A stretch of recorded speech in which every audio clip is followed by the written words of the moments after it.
Hey, 2 coffees. Even someone with a low education can make coffee, right? That's what Sebastian said, laughing as he looked at me.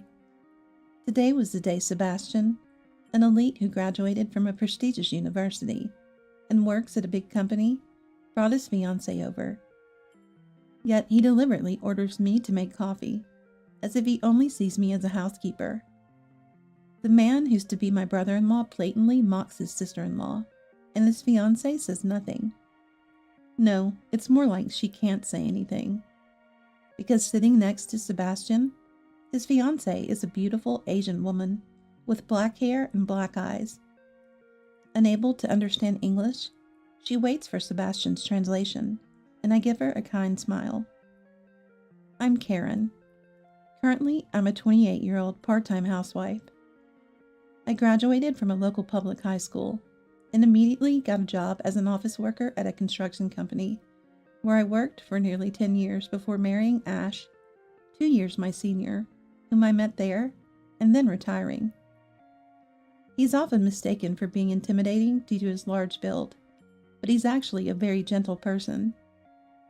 Working in a place dominated by men, I, as one of the few female employees, sometimes faced cold attitudes from superiors.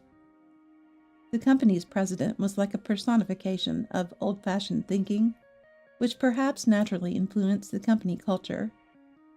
I managed to continue working until I got married, supported by Ash, who was my direct supervisor. Saved by his kind nature in both work and personal life, I gradually became attracted to him and confessed my feelings, leading to our relationship. Both of us being reserved, we nurtured our love smoothly without major conflicts. I was enveloped in happiness, thinking I could marry Ash after the family meeting. But then, an incident occurred. Ash's family consists of his mother, Bridget, and his older brother, Sebastian, who's 2 years his senior. Ash's father passed away when he was still in elementary school. Bridget works from morning till night every day to raise her growing sons.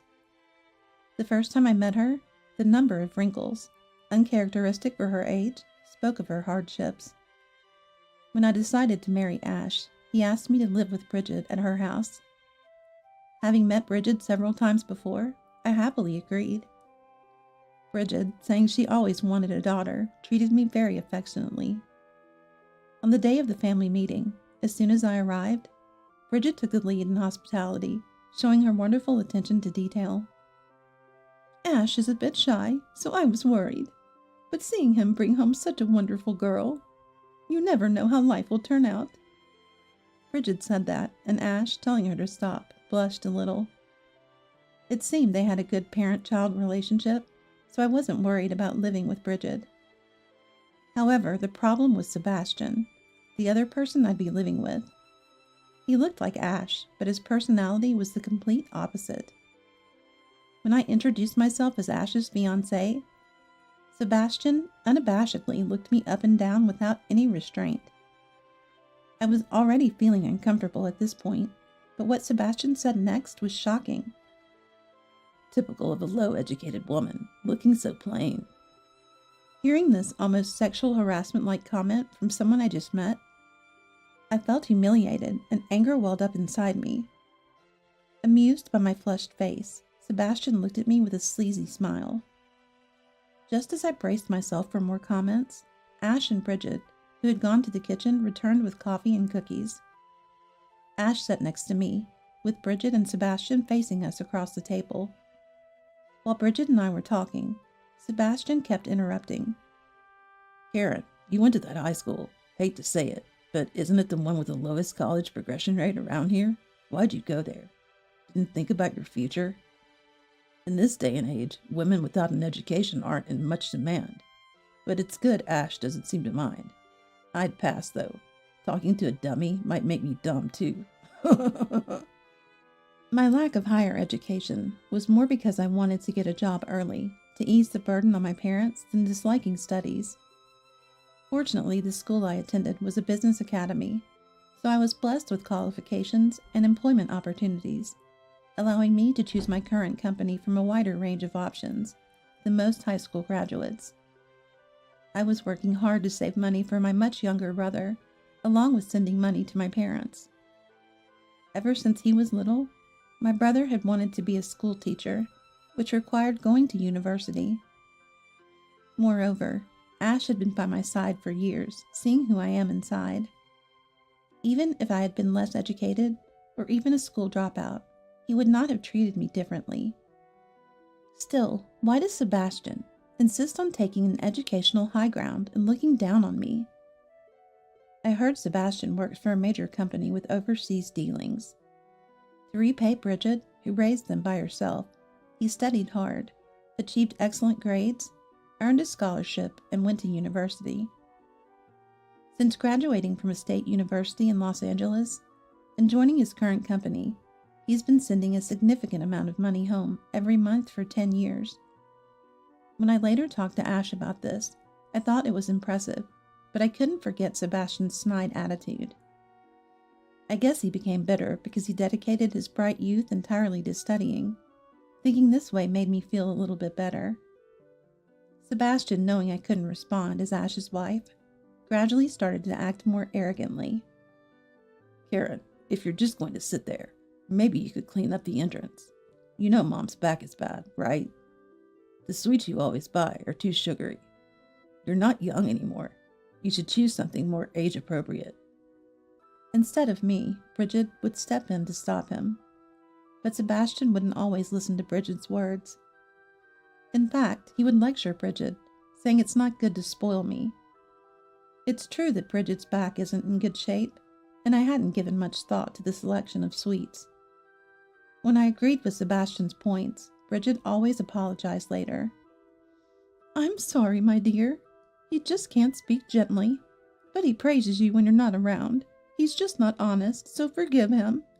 But if something really bothers you, please tell me right away.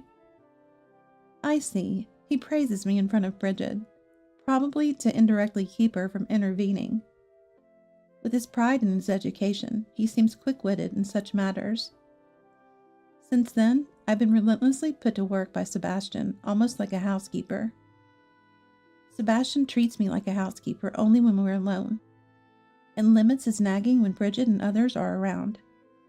When he occasionally overdoes it, Bridget or Ash would defend me, so I didn't worry too much. But every time Sebastian saw me, he would say, Karen, why don't you take the initiative in doing housework? And urged me to take over Bridget's chores. I can still move around, so Karen, please relax. We're not living together just so you can do housework. Relax and enjoy your time here. With Bridget and Ash saying this, Sebastian was quiet when they were around. But perhaps as revenge, when the two went out for shopping or errands, Sebastian started dumping even his own room cleaning on me. Anger welled up in me, wondering why I had to do this just because Sebastian said so. But I didn't want to spoil my good relationship with Bridget because of him, so I decided to endure a little. Sebastian, as if venting his daily frustrations, would berate me as a failed housekeeper and take his stress out on me. I too grew tired of dealing with Sebastian properly, so I just brushed him off and continued to ignore him. One day, Sebastian told me he wanted to introduce his fiancée to us. Honestly, I couldn't care less, but I thought this might stop the harassment towards me, so I felt a bit relieved. Generally, I'm busy with work and house chores on weekdays, so when Sebastian told Ash and me to take time off for this, it felt ominous. My hunch was right, and Sebastian proudly introduced us to his fiancée. She was an astonishingly beautiful Asian woman, like someone straight out of a magazine. Her name was Mina, 3 years younger than me, but seemed very mature and composed. She met Sebastian through work, apparently. It turns out his claim of working at a major corporation wasn't just for show. At such a renowned company, it's not unusual to have beautiful women like her. What surprised me was that Sebastian could speak a decent amount of Chinese. I was amazed that he, barely able to handle English with people, had the words to charm an Asian beauty. Mina was polite and kind. She could speak simple English, so I enjoyed talking with her. Then Sebastian interrupted again. Mina, this is my brother's wife. I often take care of her, but we're not getting along right now. She's become bitter because she believes her education is inferior to mine. Can you handle her maturely? But I doubt you'll have to deal with her as much in the future. Bridget and Ash looked surprised as Sebastian spoke, but I barely managed to catch his insults. Sebastian's childishness, indirectly telling Mina that I wasn't worth associating with, made me angry. But I didn't want to upset Mina by responding poorly, so I stayed quiet. Then, taking advantage of Mina's incomplete English comprehension, Karen, try greeting in Chinese. You're my sister-in-law after all. Show us something good despite your low education. Sebastian said to me. Ash and Bridget were angered by this and told him to retract his statement. But seeing this as a challenge from Sebastian, I stopped Ash and the others. Ignoring Sebastian's mocking look, I began speaking to Mina in Chinese. Mina, surprised by my Chinese, responded with a happy expression. Sebastian was taken aback by her reaction, looking pathetic and speechless. However, as Mina listened to me, her expression grew stern, and she started glaring at Sebastian, who panicked. What are you saying? Are you talking bad about me? No, not at all. I was just sharing what I know about you, Sebastian. What? Even after our conversation ended, Mina kept glaring at Sebastian. When he tried to calm her down with a hand gesture, she forcefully brushed it off. She seemed really angry. Hey, Karen, you can speak Chinese? To Ash, who was looking surprised next to me, I explained that I had once worked part-time as a guide for foreign tourists. When I had just started my job, the income was low, so I secretly took on this work through a friend's introduction to help with living expenses. The company implemented a no side jobs policy right after the tourist season ended, so it's understandable that Ash didn't know. Who would have thought that experience would come in handy here? Hey, the words you used, they weren't proper, were they? Sebastian suddenly blurted out something nonsensical, so I reluctantly decided to respond. Why do you think they were improper? Because you're using non-existent words. Don't confuse Mina with your nonsense. Sebastian, if Mina was confused, our conversation wouldn't have been successful. I chose words that she would commonly use, and it seemed to work.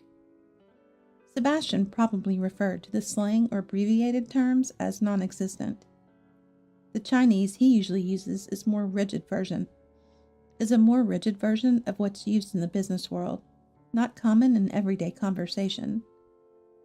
It must have been unfamiliar to him, but to say they don't exist. Could it be Sebastian had always been speaking to Mina in a business-like tone?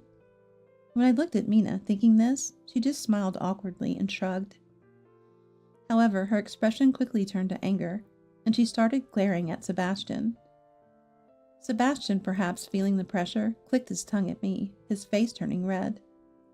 He crossed his arms in a clearly angered manner, looking down on me. What did you tell Mina, anyway? Oh, I just told her that you have a main girlfriend besides her, and she's being used as a mistress. What? What? Sebastian's face turned pale as he started to panic. I accidentally found proof of Sebastian's affair when I was ordered to clean his room. While organizing his messy self-help books and work files on the bookshelf, I found an album that seemed handmade by a woman, with pictures of the two together. Although I hated Sebastian, I thought it wasn't right to pry into someone's private life. But since he ordered me to clean his room, it was inevitable. More importantly, the album's cover prominently displayed a photo of the two kissing in what seemed like a Ferris wheel, suggesting he had no intention of hiding it. The woman in the photo definitely didn't have black hair like Mina's and was likely American. From the numerous similar albums that strongly expressed self-importance, it was clear that Sebastian's relationship with his girlfriend had been a long one.